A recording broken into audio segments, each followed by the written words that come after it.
Советот на општина Виница ја одржа 15-та редовна седница, на која, меѓу другото, го усвои буџетот за наредната година. Со тоа ја заокружи постапката за планирање на приходите и расходите од работењето на локалната самоуправа. Вкупниот буџет е со износ од нешто повеќе од 333 милиони денари, од кои околу 1/3 се однесуваат на основниот буџет. Во структурата на расходната страна, тековните расходи учествуваат со околу 90%, а остатокот од 10% отпаѓаат на капиталните расходи. Образложение за финансискиот план за наредната година на седницата имаше од одделението за финансиско работење во општина Виница. При тоа беа истакнати главните карактеристики на приходната и расходната страна.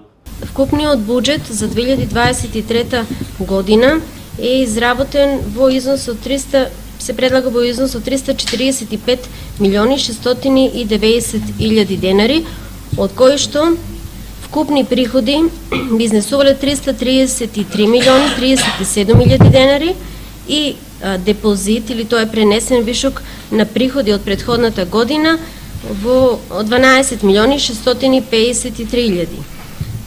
Вкупни расходи 340 милиони 458 илјади денари и одлив, односно отплата на главнината за кредитите кои што ги плаќа општината 5 милиони 232 илјади денари, па така се предлага дефицит во износ од 7 милиони 421 илјада. Од опозицијската советничка група беа упатени критики за планираните ставки во буџетот на општина Виница за наредната година. Најголем дел од дискусиите на советниците беа забелешки за ниското ниво на капитални расходи, со што буџетот беше оценет како недоволно развоен. Буџет у кој што 10% изнасат капиталните расходи, што значи тоа? Значи ќе нема нити развој у општината, нити ќе очекуваме нешто ново да се изграде, а камоли па да се реализират оние проекти кои што се зададени у програмата, у изборната програма на градоначалникот. У самиот буџет може да забележиме дека има намалување на ставките за асфалтирање на нови улици, за изградба на нови улици за 2 милиона, додека пак има зголемување за платите за администрацијата за 2 милиона. Имаме една интересна ситуација со претходниот буџет у кој што подготвување проекти вклучувајќи дизајн на капацитети во енергетиката, претходно било планирано 1 милион денара, сега е 0. Значи генерално буџетот нема развојна компонента, по моја оценка мислам дека можел да се проектира многу подобро. Дискусијата околу расправата околу буџетот, како што река колегата Зоки, е малку закасната, од кои причини кажа градоначалникот заради доставањето на податоците од финансии, верувам дека е така, што не значи дека е можело посериозно да се пристапи кон изготвување на буџетот и доколку сакаме конечно развоен буџет, треба доколку сме преземале одговорност да ја водиме општината, потребно е да се преземат и ризици и порадикални резови, да се направат максимални усилби за штедење на средствата од граѓаните, за да имаме сходно на тоа многу подобри податоци, средства на располагање за реализирање на капитални расходи. На крајот од дискусиите, буџетот на општина Виница за идната година беше усвоен со 8 гласа за, 5 советници беа против, а 1 воздржан, додека 1 советник воопшто не гласаше. Локалната самоуправа на Кочани ја објави одлуката со која ќе додели финансиска поддршка за студентите кои се жители на општината и кои студираат на јавните високообразовни институции во државата. Вкупно 30 студенти кои ги исполнуваат условите за добивање општинска стипендија, пропишани во правилникот за стипендирање, ќе бидат стипендисти на општината за студиската 2022-2023 година.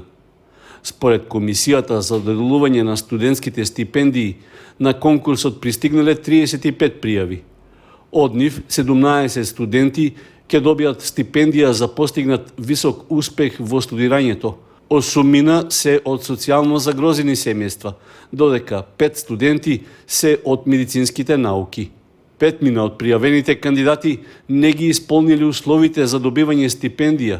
Причината е што доставиле некомплетна документација, имале несоодветен просек или пак не се студенти на државните универзитети.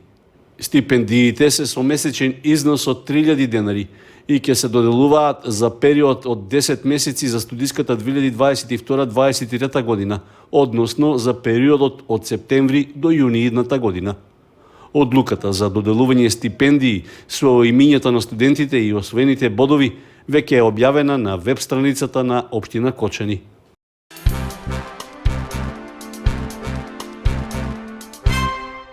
Нови урбанистички планови ќе изработува општина Кочани со кои треба да се решат инфраструктурни зафати од интерес на граѓаните и стопанството. Плановите се однесуваат на пробивање и изградба на пристапен пат во локалитетот Маџирски ниви кај селото Тркање, како и за изградба на дел од потисниот цевковод за водоводната мрежа во Кочани. Веќе е објавен јавниот повик за избор на фирма која ќе ги изработи двата проекта, при што вкупната површина е со опфат од 1,6 хектари, односно скоро по половина за двата инфраструктурни зафата.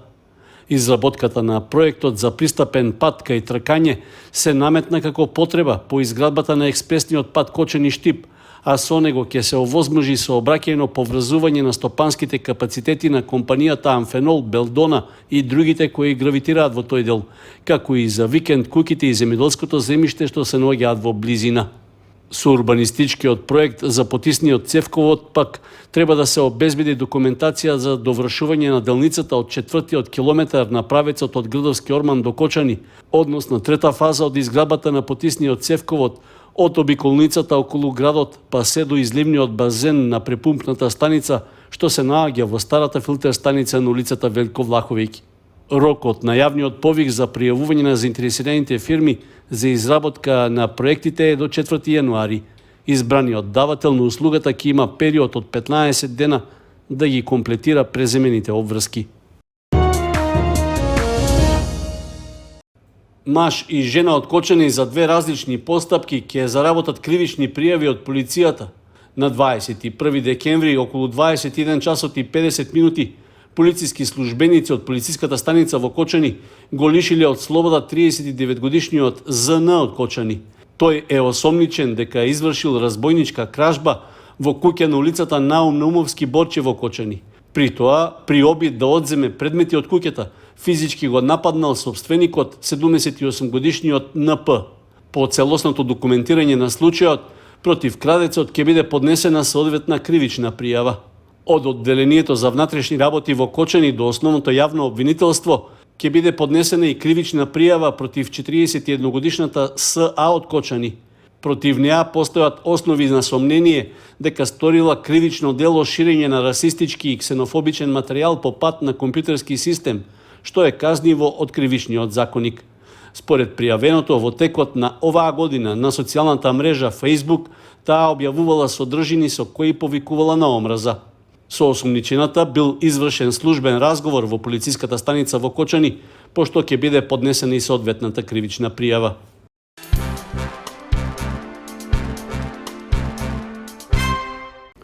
На крајот од оваа календарска година, во пресред на предстојните празници, традиционален новогодишно Божикен базар организираа учениците од Основното училиште Раде Кратовче. Поголем број новогодишни и празнични честитки, украси и други производи што сами ги создале, се најдоа на импровизираните продажни штандови во дворот на училиштето. Целта беше да им се понудат на соучениците и родителите кои го посетија базарот.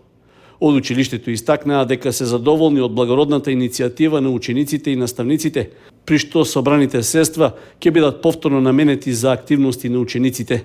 Во пресред на новогодишните празници, училишниот младински клуб при нашето училиште Раде Кратовче организираше новогодишен базар и еве денес го одржуваме.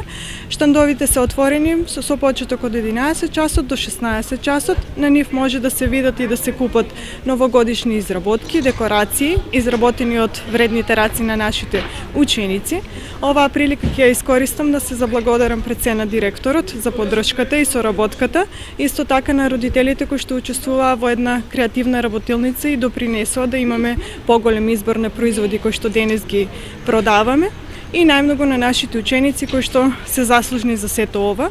Се надевам дека во иднина ќе имаме прилика да организираме уште многу вакви активности кои што се дел од програмата на Младинскиот училишен клуб.